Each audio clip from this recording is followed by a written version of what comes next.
Hello, everyone. This is a course on traditional logic, also known as minor logic or formal logic. Traditional logic concerns the structure or form of logical arguments. Aristotle really laid the groundwork for traditional logic. Material logic concerns the material of logical arguments, essentially the content of the arguments. But for this course, we will just focus on the terms, the how to construct logical arguments. A future course will instruct you on crafting, using content to bolster your argument. It would be good to begin with the question, what is logic? There are many good answers to this question, but I like to think of it as logic being the science of reasoning.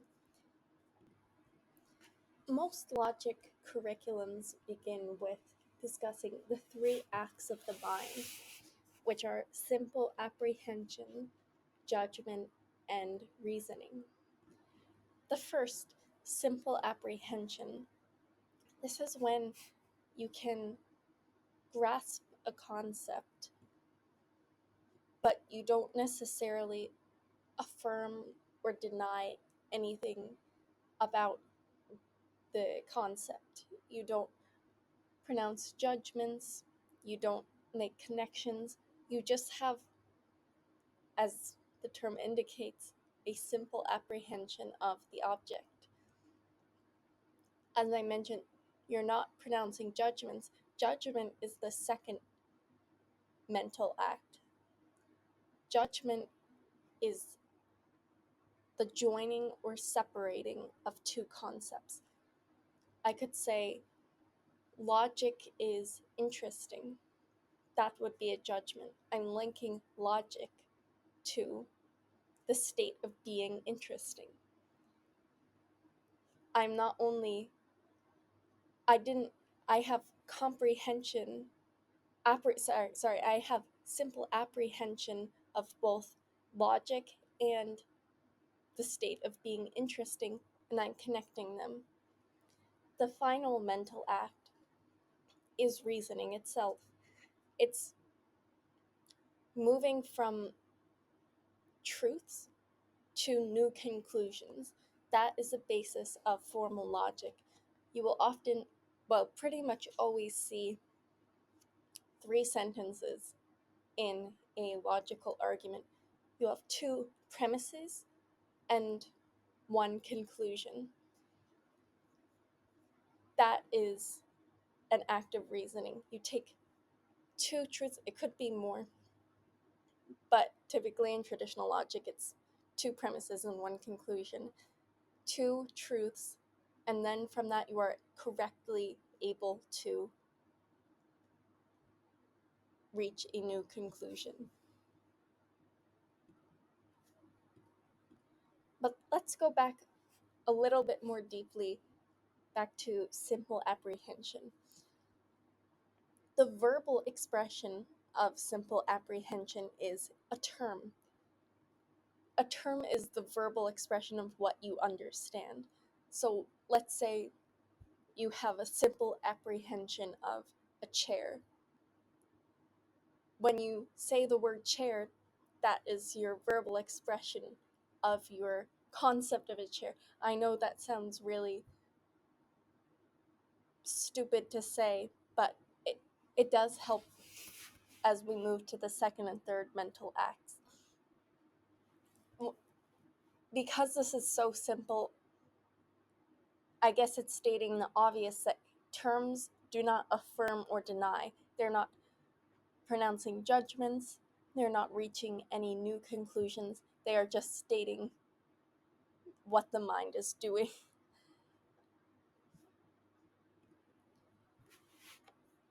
From there are three different types of terms. Univocal terms have one meaning no matter what. A common example that's given is a triangle always means a three-sided polygon. Equivocal terms can have or do have different meanings depending on the context. For example, the word letter, it can mean the letter of an alphabet, or it can mean a letter, something you receive in the mail. Analogical terms have related meanings, but they are not completely the same, but they're connected by proportion. For example, one that's given is might be healthy food, healthy patient. Each meaning involves the idea of health, but in different modes. This one is not as important for our purposes, but a lot of logic curriculums cover this, so I just wanted to mention that.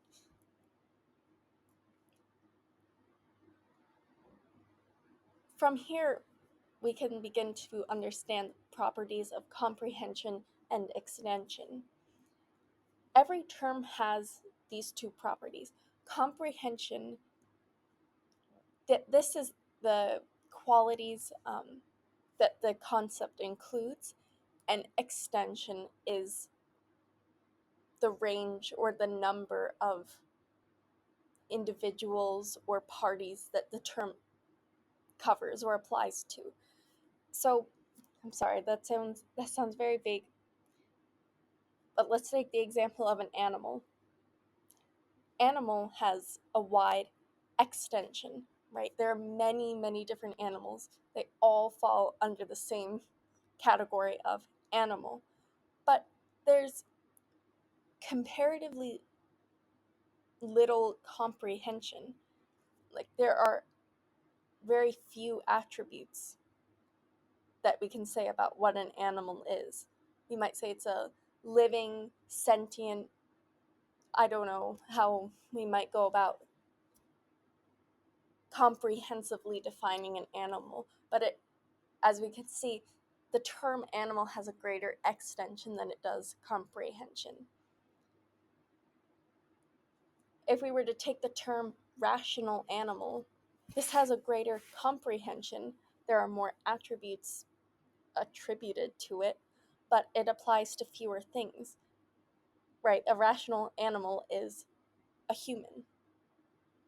So the extension is just human beings. That's a smaller extension. This is how we go about classifying terms in the world of logic. Now let's move on to the second act of the mind, judgments/propositions. Propositions express judgment. They affirm or deny something of the subject of the sentence. Let's say we have the sentence, men are mortal. We're connecting the ideas of men and mortality. And we're saying something about the subject of the sentence, men, they are mortal. A proposition always contains a subject term, a predicate term, and a copula, typically like is or is not. Every proposition has a quality and a quantity. So it's either, for the quality, that means it's either affirmative or negative, and the quantity, it's universal or particular. This gives us the famous four forms. You may have heard of the square of opposition. It contains the four statements of logic. The first one, universal affirmative, that's typically denoted with symbol A. Universal affirmative, that means it applies to all individuals in that given sentence, and it's affirmative. It's a positive statement. Let's take the example, all men are mortal. A universal negative with symbol E would be something like, no triangles are circles. A particular affirmative, that symbol I, that could be, some cats are black. Particular negative, that symbol O, an example of that could be, some houses are not big. Lastly, just for this second mental act, I want to cover distribution.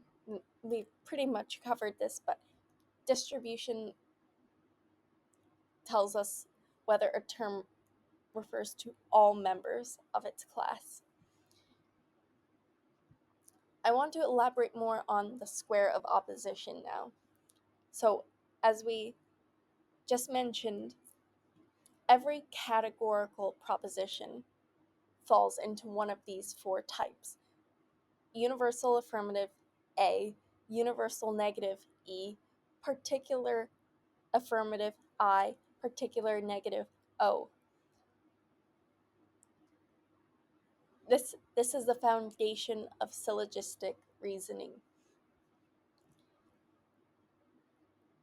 As we mentioned, a term is distributed if it refers to all members of its class. So, for A propositions, the subject is distributed and the predicate is undistributed. For E propositions, both subject and predicate are distributed. For I propositions, neither are distributed. And for O propositions, predicate is distributed, but the subject is undistributed. These distinctions it's not really necessary to memorize these right now, but they do become helpful once we cover the validity of syllogisms. So, why do we call it a square of opposition? It's helpful to, I don't have a picture up on the screen, but you can look it up. It's a very famous diagram. The square describes the logical relationships between these propositions, these different types of propositions, because they can be related by their subjects and predicates. So let's consider what it means for statements to be contradictory. A statements and O statements can contradict each other. E statements and I statements can contradict each other. With contradictory statements, both cannot be true and both cannot be false. That is the definition of a contradictory statement. What about contrary statements? A statements and E statements can be contrary. What does this mean? Both cannot be true, but both can be false. That's what that means. What about subcontrary statements? I statements and O statements can be subcontrary. This means that both cannot be false, but both can be true.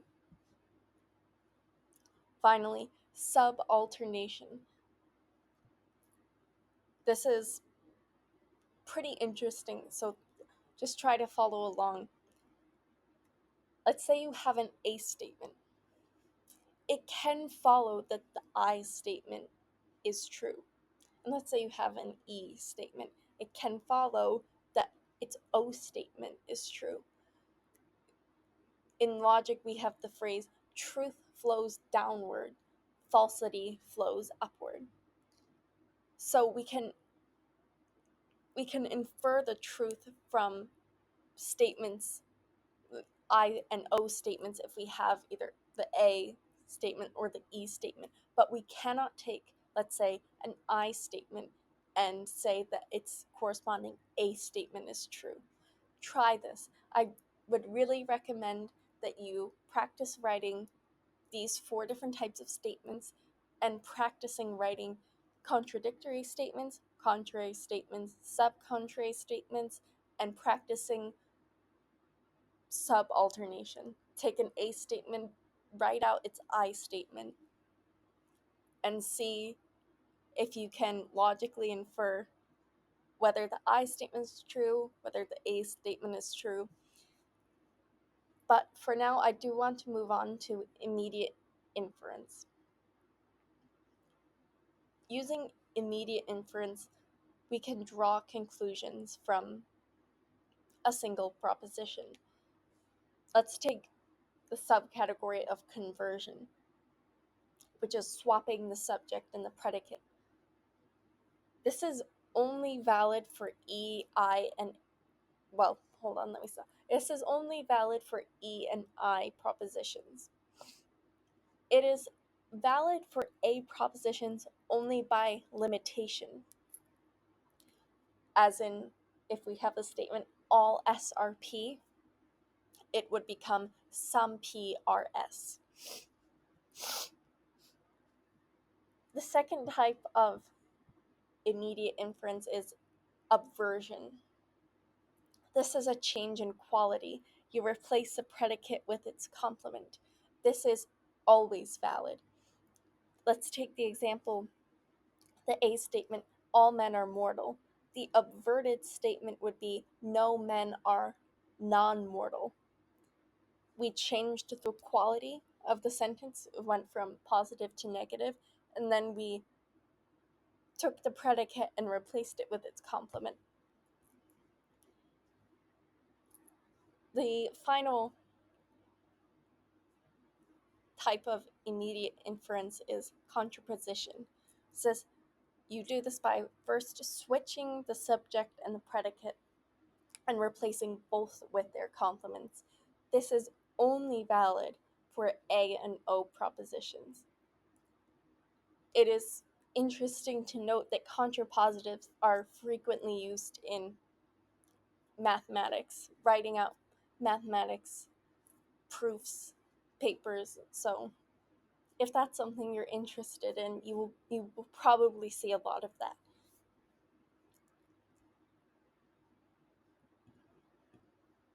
Let's wrap this up by doing an exercise. We'll take the sentence, all dogs are mammals, and let's see if we can write out all of the different types of statements just based off of